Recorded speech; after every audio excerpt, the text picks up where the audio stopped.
I am overjoyed to be welcoming friend of the Center for Fiction and award-winning author Kiran Desai as we celebrate the release of her new Booker Prize shortlisted novel, The Loneliness of Sonia and Sunny. I feel so lucky to have had a chance to dip into this sweeping, emotionally resonant story spanning decades and continents, exploring class, history, inheritance. All of you are in for a treat.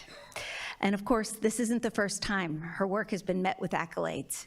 The Inheritance of Loss won the Booker Prize and the National Book Critics Circle Fiction Award. Kiran, it is an honor to have you back on the CFF stage. And joining Kiran in conversation is Brooklyn neighbor, best-selling author, National Book Award finalist, and Booker Prize winner, Marlon James. Please join me in welcoming Marlon James and Kiran Desai.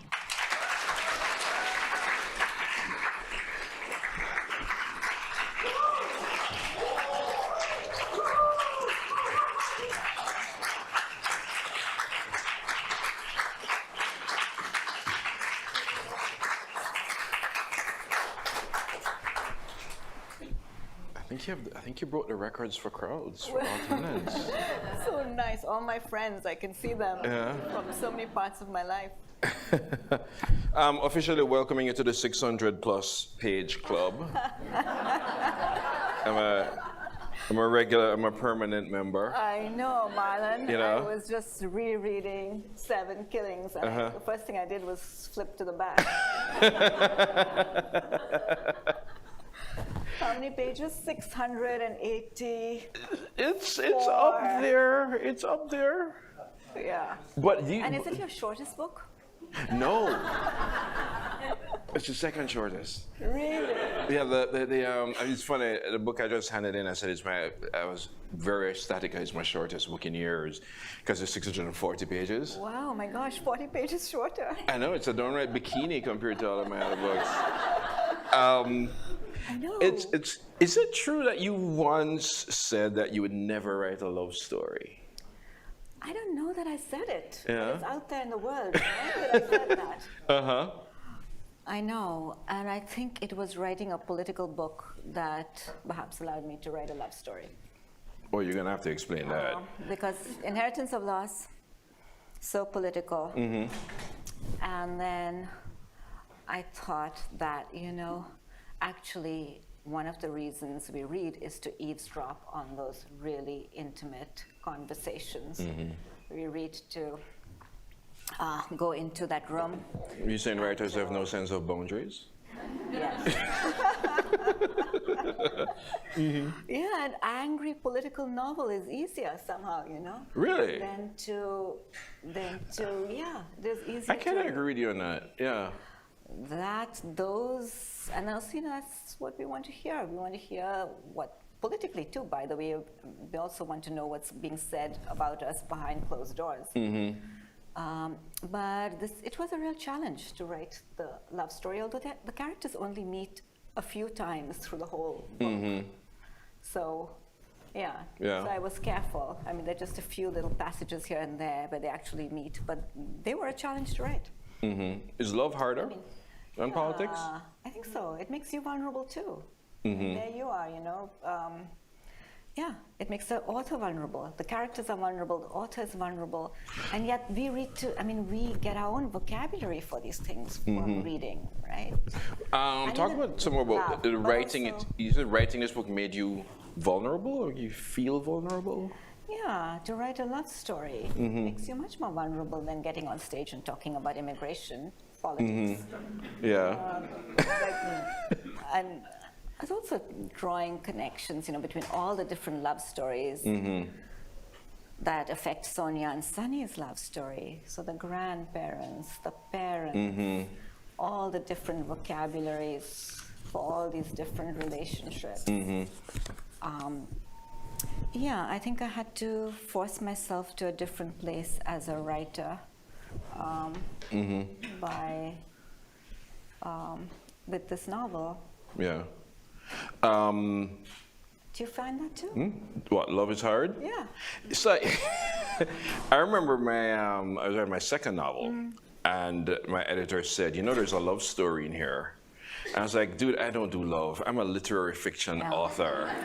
Yeah, me too. Yeah. And also, what's the difference between a literary love story and a non-literary love story?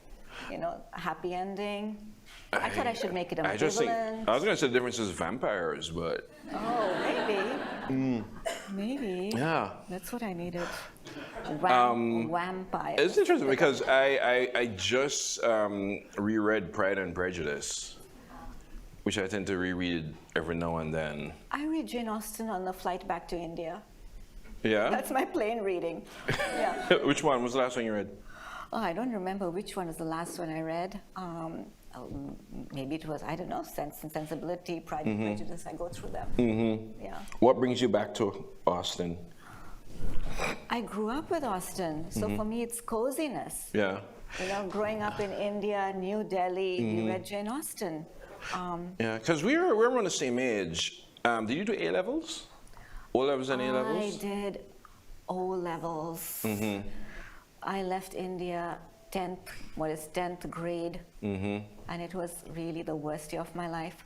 I went to Britain, 9 months. And Those I had to sentences go well together. Yes, and I had to do, yeah, I think there may be others in the audience who feel the same way. And I had to do O-levels.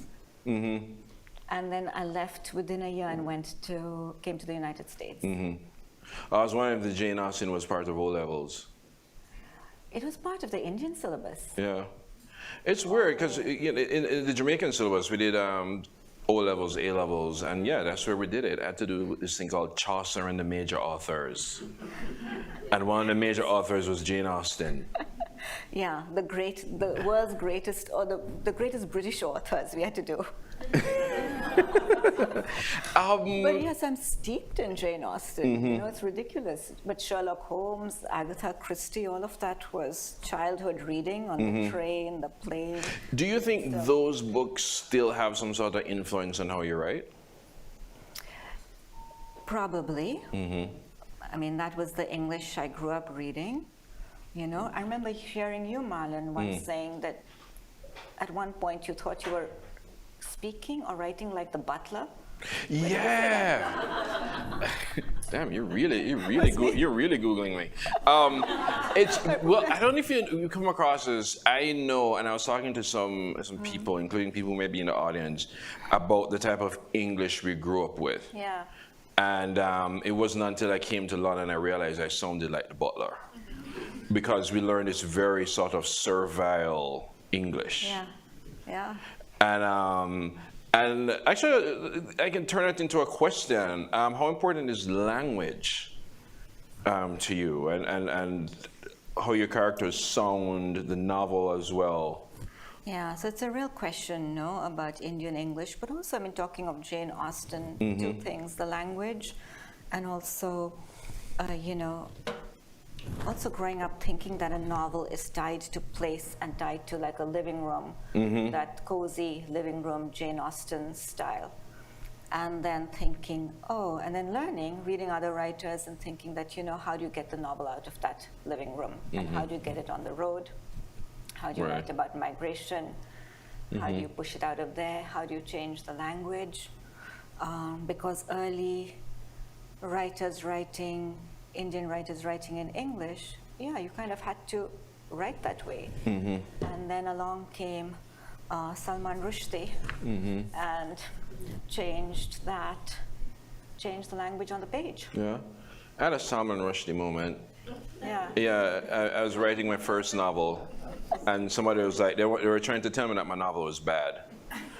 And the waiter said, I think you should read this book. And it was Shame.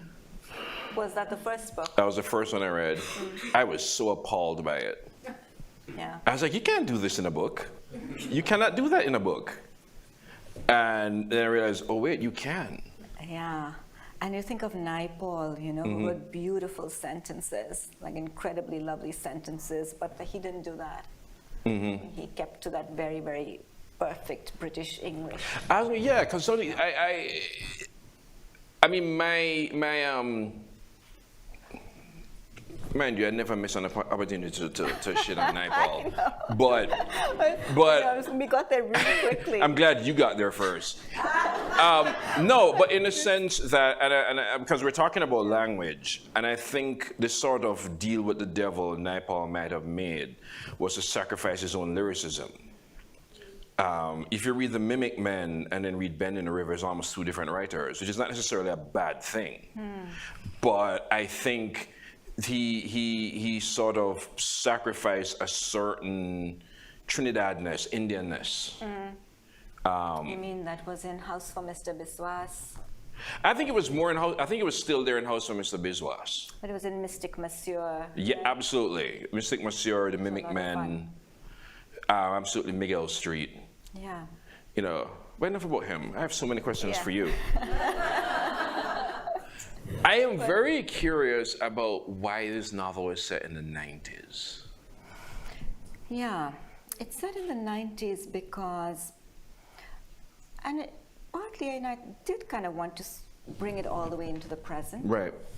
But I also wanted to write that arc from the grandparents' generation into ours, and write about those people who were born in British India, and you know, kind of broke their souls to learn something, to join in a completely different idea of India. So my grandparents on my father's side would have been, you know, they were born in Gujarat. So they would have changed class, caste, community, religion. They gave up all of that for an idea of a secular nation. And my grandfather went to England, sailing on a ship. He stayed with Mrs. Rice. That was his landlady's name, which is very strange. It's like my uncle who was literally on the Windrush. No, my uncle was actually on the ship, the Windrush. Oh. And then he learned the English dictionary by heart, sitting under a street lamp. Went to England, passed the civil service exam, became a judge, returned. We have these photographs of him with a big white wig on his head. I used him a little bit in, not the exact person, but that story for Inheritance, the judge. Yeah, pictures of him, the white wig on his head, and he's sitting, you know. That's the story of my dad, right? No. Yeah, it's half educated in England, so on, came back to Jamaica, was a judge, wearing a wig. Wow. And all of Did you that. also have to wear a white wig? He loved it because in the colonies they still say my lord, you don't say your honor. And he really got off on people calling him my lord. And they would travel. I mean, they would go, the courts would go to the people. So they would travel, you know, with carts, like bullock carts full of china and carpets. And then they would set up court in these little village situations under a tree. So they would do this ridiculous thing of my grandfather, like, you know, sitting under a tree with his white wig and like somebody behind, like holding an umbrella like that.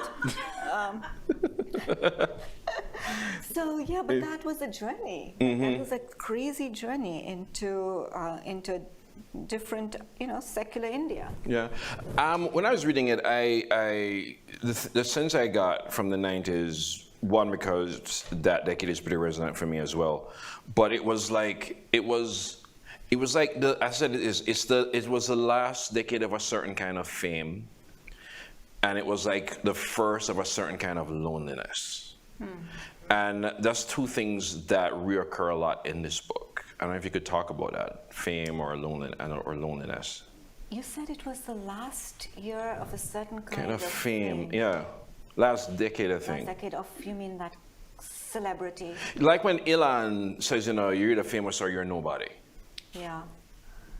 And it was, I mean, nowadays you can just go online and have 1,500 followers and so on. Back then, you know, fame was still a rarefied thing. And one of the things that Sonia has to deal with is being in the shadow of this artist. Yeah, and fame meant so much, or means so much in countries like India, right? Because you're one out of a billion who's become famous. And Elan is saying that to Sonia.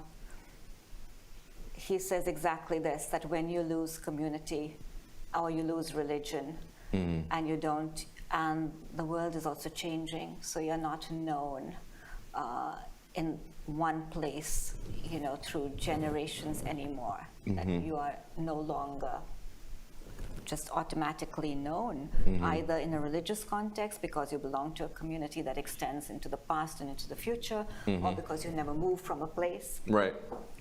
And that the only way you can become known is if you're famous. But of course, that means you also become completely anonymous at the same time. Yeah. What about the loneliness? I mean, it's in the title, and it's there's so many different kinds of loneliness in this. Yes, and loneliness was, the simplest experience was my leaving India and becoming a foreign student and experiencing that sort of loneliness of being away from India in the days when there were aerograms and no mobile phones. You would wait for your parents to call in a booth in the hallway. Oh my God. Yeah. I know. And you were not going back. I mean, you couldn't afford to fly back and forth. Nobody could. There would be like 4 years before you saw your parents again. Yeah. Could you call collect? You could not. You could not call collect. You could not call collect. And it was also rationed, right? I mean, the phone calls would be, you could only talk for a few minutes, and then they would hang up.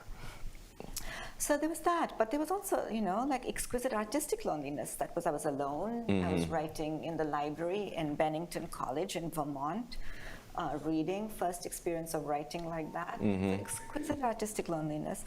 But then... You're just trying to drop it into that you're one of those Bennington people. I'm not judging you. I know, so artsy-fartsy, it's totally embarrassing. I agree, Donna Tartt, Bret Easton Ellis. The Jonathans. I think I thought about something E.M. Forster said about only connect, because Sonia and Sonny go through all these sort of ill-advised connections, bad connections, failure to connect, and so on. And it's in a lot of ways, I don't know if you agree with that, in some ways their attempts to connect sort of leave them lonelier. Yeah, well, it's like Sonny's mother says to him, the more people, the lonelier it is. The more, it's sort of yes, I mean, in a way, it's the fumbling connections, perhaps, that makes them more lonely. But I was also, Marlon, I took the book when I was constructing it, and I was going back historically, and I was traveling to, taking it across different geographies. That was when I realized I didn't want to just write about romantic loneliness. Right. It was also, I was trying to see all the divisions in the world as a kind of loneliness. The divides, rich, poor, rural, urban, promise of feminism, failure of feminism, the natural world being undone, all this kind of loneliness. You see, it's when we talk about epidemic of loneliness, I think people usually just mean straight white men who become incels. Huh? Are they the loneliest? They like to say that. But it seems like it maybe the one.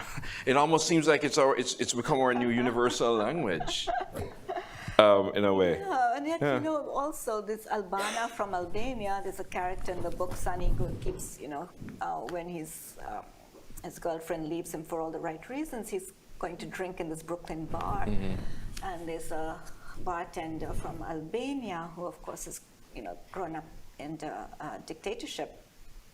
And she said, "You're crazy. You don't even know what you're talking about when you talk about loneliness. Loneliness is constant surveillance. It's not knowing, it's not having the privacy of your thoughts. And what you're experiencing is the unbelievable fortune of a lucky man in a country of plenty. So maybe that's the white man syndrome." He's like, "You're not lonely. You're just having solitude." Yeah, you're. So I'm curious about this. The writer Caitlin Grenes, great writer Caitlin Grenes, once said, she wrote an article in the New York Times where she said, you have to love every character into existence. So I'm trying to figure out what type of emotions you were dealing with when you wrote Ilan. Because, man, I want to slap that son of a bitch. Yeah. that was quite a character. Maybe that was the 5,000 pages. I don't know that I had to cut down. You know, I was trying to dodge the 5,000 pages thing, but we're going to talk about it right afterwards. But tell me about, yeah. I wrote the book trying to understand the character of Elan. So he's the reason why I ended up with 5,000 pages. Probably, and probably God, what my an editor. asshole. Yeah, who's probably said, Kiran, you need to perhaps tone it down a bit. Remember something? I remember once I was talking to one of my students who played a man in a play, and asked her what was the secret, and she said, "Oh, you only need to know one thing to play a guy in a play: men take up too much space." Oh, that's so funny. And that's all she needed to know. That's so funny. So he took up the 4,000 pages. Probably took up to 4,000 pages and cut it to 1,000. But I don't know whether you have to love a character into existence or the opposite, you know, Marlon. I'm not sure. I've hated some characters into Yeah. existence. Yeah. The only thing I fear is being indifferent to a character. Usually if I'm indifferent, I cut them. Right. And also, you know, Sonia. Sonia learns, I mean, she feels like she's made acquaintance with the devil, right? I mean, this perhaps gets to why I included more fantastical elements in the book. Yeah. Like she actually feels she made acquaintance of the devil, like somebody that she actually met somebody who was evil. He's kind of Mephistopheles in a way, yeah. Yeah. Yeah, because he believes he is part of a wickedly plotted world. Right? He feels like he has tapped into a darker stream. Yeah. So the book is plotted on the surface, you know, kind of in the clear light of day, and it's also plotted in the shadow world.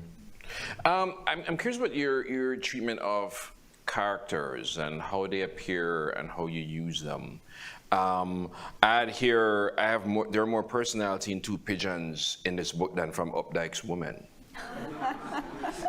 Yeah, I said it. You can tweet it. Updike also wrote The Terrorist. Yeah. Let's pause thinking about that terrible novel for a second. Let's move on. Yeah, because but part of the thing that makes this novel so vibrant is it's interesting how almost every character registers, but it never feels crowded. And I don't know if that's also, again, loving each character or carrying each character into existence, even the ones who appear briefly. Well, I mean, you know, you did that in 7 Killings, right? There's so many characters. Yeah, but I'm disappointed with so many of them. Yeah?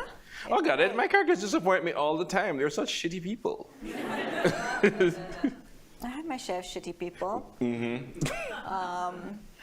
Yeah, but I mean, wow, that book is just amazing, Marlon. I was reading it. Well, thank again. you. It's just, it is a work of staggering genius. It's incredible. I love Were she you keeps reading a lot switching the art, the concept. Were you reading a lot of Bolaño, by the way? I mean, I was reading a lot of Bolaño, actually. because that's the other reason I think I wrote 5,000 pages. I was reading a lot of Bolaño. Bolaño is a terrible influence on It's a writers. terrible influence. I have now written like 3 books where I try and fail to be Bolaño. Yeah. I was reading Savage Detective. That is a damn novel. My God. You can't write that when you're. This is why your book is that long. Yes, it's totally Bolaño. I remember reading him in Mexico. I was reading Savage Detectives. I was so starstruck. I mean, I love that book so much. Me too. And I thought, this is what. But Brief History was definitely me trying to be doing Savage Detectives Really? and failing really badly. That's not true. I don't know. God. Such a, But characters you were asking, right? What was... Yeah. How do they? I'm just curious, especially a novel that's so populated. Where do they come from? How do they appear? Do they? Well, you know, perhaps because of Bolaño, I wanted to write a crowded book, and I wanted to follow the story in every different direction. And you know, whenever I read Dickens, it's always the peripheral characters that are more interesting Absolutely. than the central ones that are kind of blah. Yeah. And then it's everybody around. And I always wonder why that is, but I found that even when I was writing this book, that the characters I was fondest of were the characters right on the periphery, on the side. And maybe it's because, like, even in life, when we go through talking to anybody, I mean, people who cross our paths for just an instant, I mean, those are the people who maybe say things to strangers that you would not say to anyone else. Right. I mean, you kind of get amazing lines from people when you're traveling. And I thought of actually structuring a book, if not this book, according to strange bedfellows. Like when you just happen to strangely be sleeping in a train, say, and you have a conversation That's with a not man where I in went the with bedfellows, but anyway. You have a conversation with the man in the bunk about, Yeah, I thought like about a that. philosophical conversation in the middle of the night. Yeah, sometimes I think with these characters, they just simply have to be. Yeah. And they sometimes arise out of our need for them. Because you're saying about Dickens, I will never desert Mr. Micawber. Yeah. That's all you need to know about Mrs. Micawber. That's all you need to know about Mr. Micawber. Yeah. There is something about that. Is your relationship to Dickens as tormented as mine? Tormented in what way? In the sense that, as a Jamaican, he was kind of a racist son of a Oh, bitch. totally. But so was Virginia Woolf. Don't get me started on her. and there were sections of brief history that were totally based on Mrs. Dalloway. Really? Yeah. Nobody believes that. Like, I was reading lots of Virginia Woolf. Wow. Yeah. Yeah. Were you reading anybody when you were writing this? That's actually not one of the questions here. I just brought up that one. I was reading Kafka, The Castle, and really, being moved by even that initial scene of the traveler Right. at the bottom of the, and trying to get to the castle and having no understanding of why he's not ever going to be admitted until after he's dead, and not understanding at all. And that estrangement, that was pre-Holocaust Germany. And that somehow became an important book for me by writing this one. That feeling of why can you never belong? But you said an interesting word there, estrangement. And it made me think about the particular Sonia and Sonny. Yeah. Whether it's family, whether it's Sonny's piece of work mother, or Sonia coming out of this, we use the word toxic now, relationship. Is that something that, I'm trying to think of if estrangement, because I'm not losing sleep over Sonia leaving that dude. Yeah. So what does that mean about estrangement? Is it a sort of freedom? Is it condemning yourself to loneliness? Is it necessary? Estrangement, sort of like Sonny's estrangement, like coming to this country and not understanding like why he's unable to belong, Right. in a way, right? So, and also, looking at using Kafka, that book, as a sort of looking at the gaps between people, places, and thinking or structuring my novel in that way. Another book I was reading was Snow Country, Kawabata, which is fascinating. And it's also sort of, there's a lot of snowy images. I mean, Kafka's, the traveler's looking up, and the castle is in like a swirl of mist and stuff. A real metaphor for writing a book also, actually. You're going to get there. You're going to die before you get there. I don't know, you've joined a 600 plus page book club now, so yeah. But Snow Country was fascinating to me because it's made of the distances between people and the lack of understanding between them. And it's also a really Asian novel. And when Kawabata wrote about it, he spoke about how it was influenced by the principles of haiku, which was, so sort of really trying to marry incompatible things and to work intuitively and according to natural images. Very interesting to me when I was writing Loneliness of Sonia and Sunny. I was using mysticism perhaps in the same way, the mystical poetry. Right. I was wondering if it was that or if it was, again, reading stuff like Kafka that led you to starting to explore the more mystical and resisting magically real. Yeah, oh, you're resisting the word magical. The term. Sonia know. uses it. Oh God, it's the bane of my life, that term. I don't know what you feel about it, Marlon, but I don't know why it exists. To me, it's like speculative fiction, which is another term I don't like. Oh, autofiction. Oh, don't get me started. I had a student ask me, what is autofiction? I said, I have no idea. I really have no idea how it differs from fiction. I thought all literature was speculative. Yeah, Even the autotype. yeah. Some of the things I thought, because this novel starts in the it starts in the 90s, and it made me think. Again, it's about immigration, about migration, about exile, about when you're out of the whatever your mother country is. And I remember a writer saying, post 9/11, the immigrant is in a condition of fundamental instability. Post 9/11. Yeah. Yeah, that shook things. I mean, and you were asking about the time, the arc of the book. And the one event I do include is, I include some Indian political events as well, but the one I include here is September 11th, because I think we're still sort of suffering the repercussions of what unfolded there. But I chose to write about it from Mexico. That was interesting to me. It's funny. I teach Bolaño again, probably. We're gonna say a prayer, burn some sage, and rid ourselves of this man.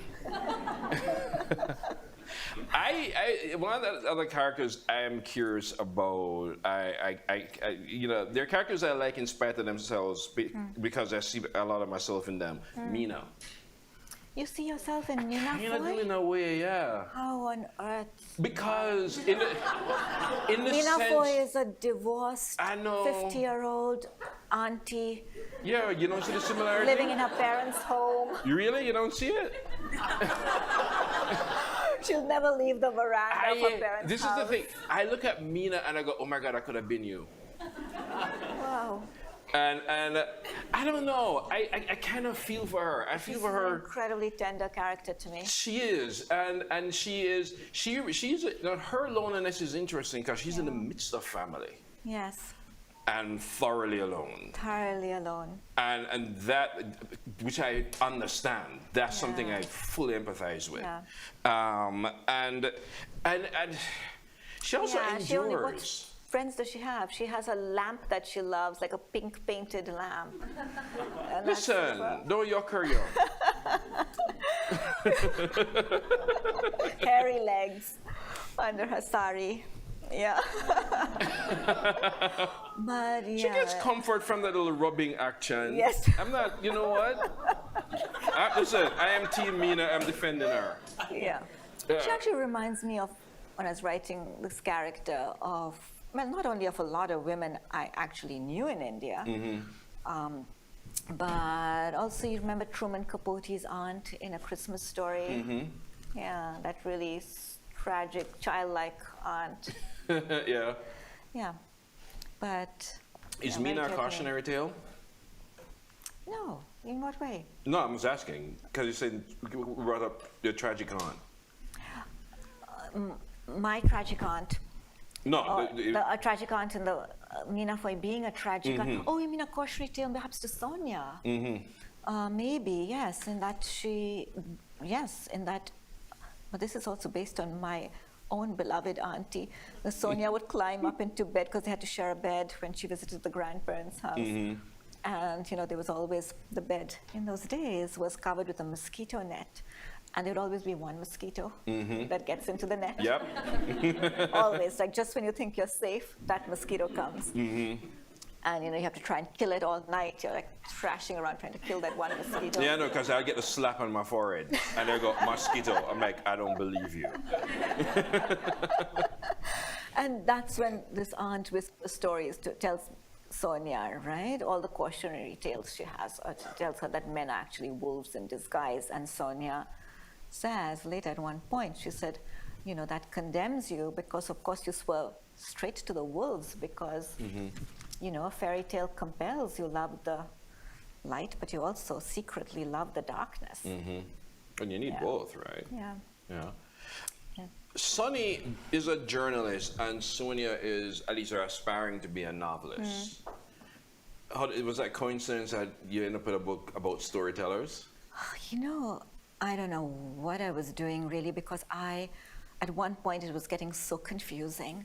Like everybody was a painter or a writer. And I thought I needed to diversify into different professions. But I was thinking about Marquez saying that fiction and journalism are two wings of the same bird. Which I totally agree with. Isn't that beautiful?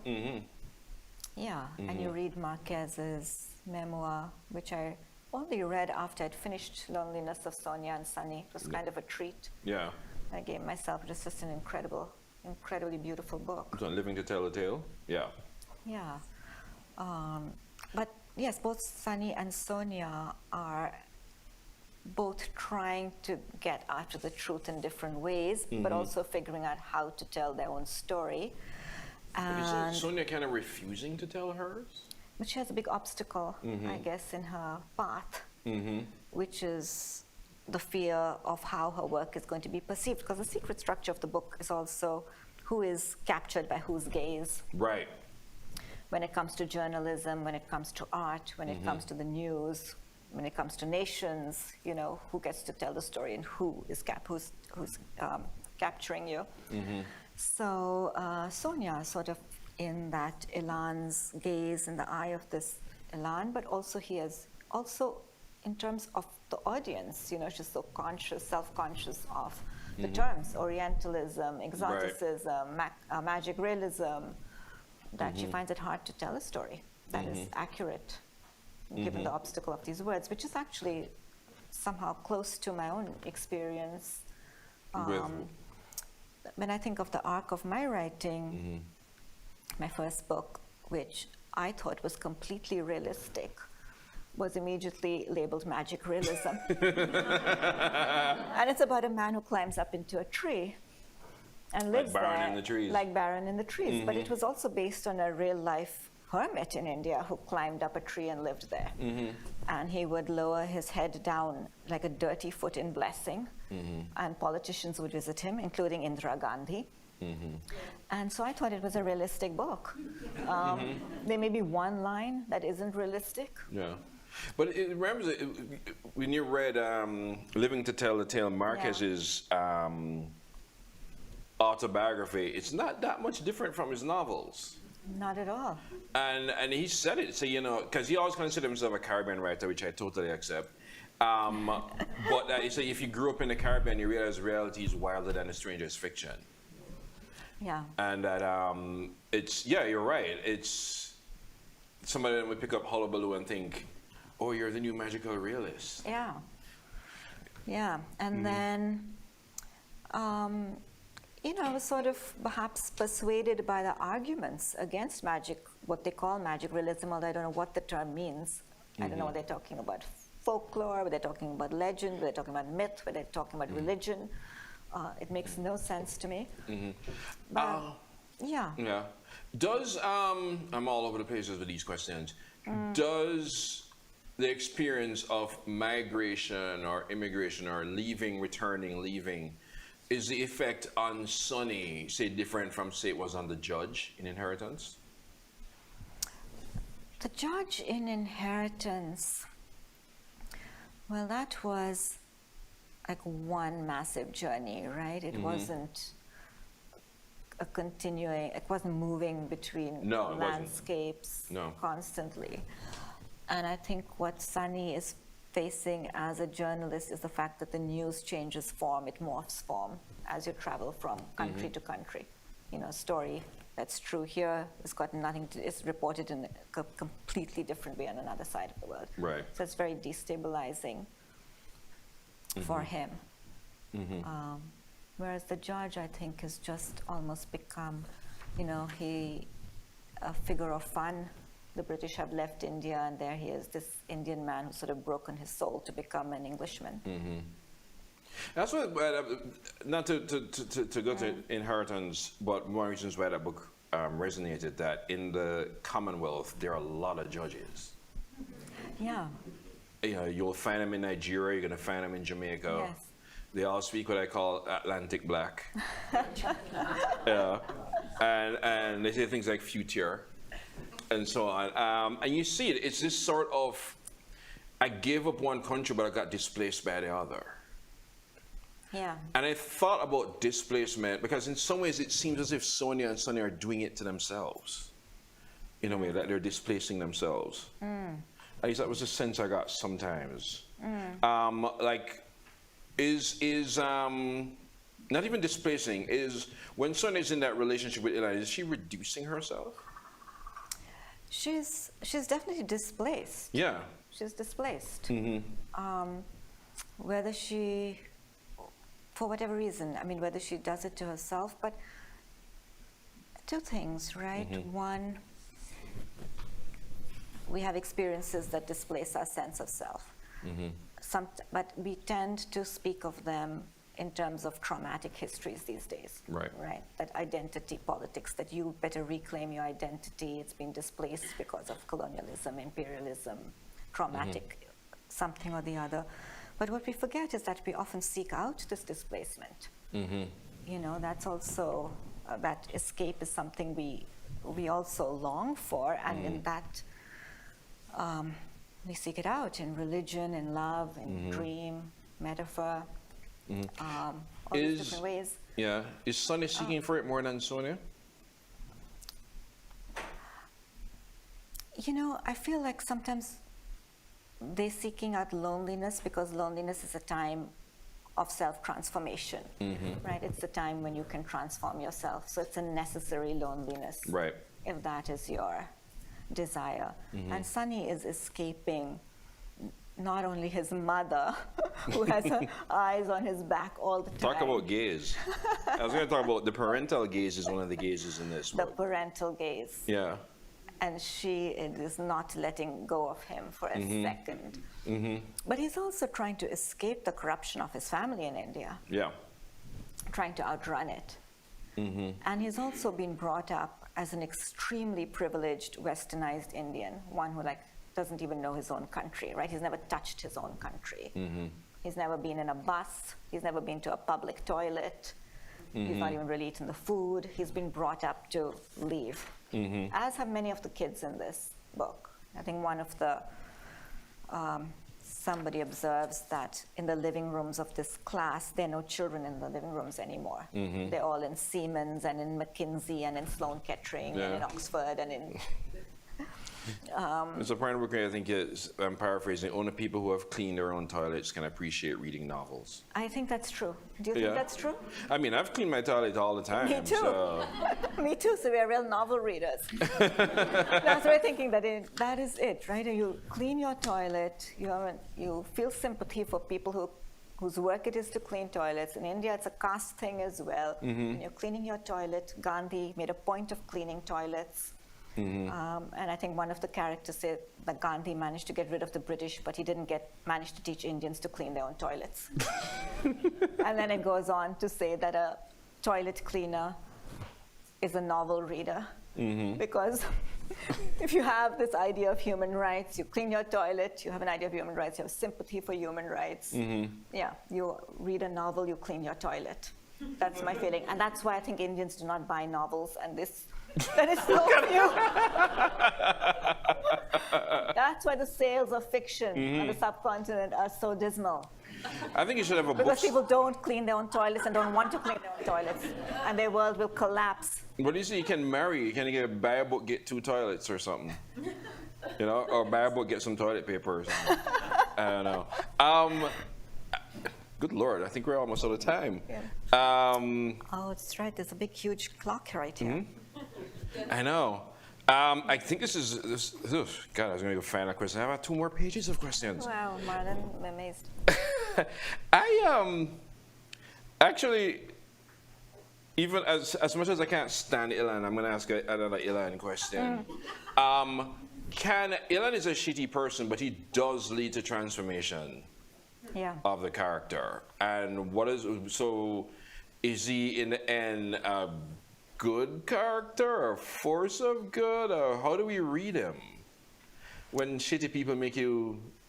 I think shitty people make you realize that the world is actually wickedly plotted. That, you know, we don't realize that there is a darker undercurrent and a darker strain running through our existence until we come up against it. So we shouldn't give them... Unsettling. Yeah, so we shouldn't really give them any credit for the transformation. No. Not really, I mean, yeah? No, I don't think he needs credit for it. It's something that people around him realize. Final question. The 3,000 plus pages that are in the netherworld, you think that might lead to anything? I hope so. Yeah. You know why? Because one of the things that I cut 2 sections out that that interest me. One was Sunny's friend Satya, who's a doctor in rural America, like the only Indian in this tiny community. And that interests me a How lot. the hell end up in America in this novel? I was like, how we end up in America, in South America in this novel? Yeah. And so that bit of this tiny little world, that one foreigner in that world, that's interesting to me. But the other thing was interesting to me was the German side story that I mostly took out of the book, because you cannot write about Germany in the 1930s, 40s, and make it a side story. This is true. That actually happened to me, and I was gonna have one of my novels, a huge part was gonna be Weimar era Germany. And I had to cut it, because you're right, it became basically cabaret with more characters. Yeah. It's some stories will overwhelm a book. Yeah, and this one would just was too strong a story in a way. You made me think, because Brief History was actually 8 killings. Really? Yeah, I cut the 8th one. I did not know this. Well, the 8th guy was killed by East German spies in East Germany. That would have been that have turned into a Le Carré novel. Would you go back to that story? If they pay me enough. I mean, I really was interested in that whole undercurrent that exists between that time in Germany and that time in India, and the rise of Hindu nationalism now. So that was what I was following. You're going to have such a long call with your editor tomorrow. Guys, we are out of time. Yes. Thank you so much. Kiran Desai, her masterpiece of a novel.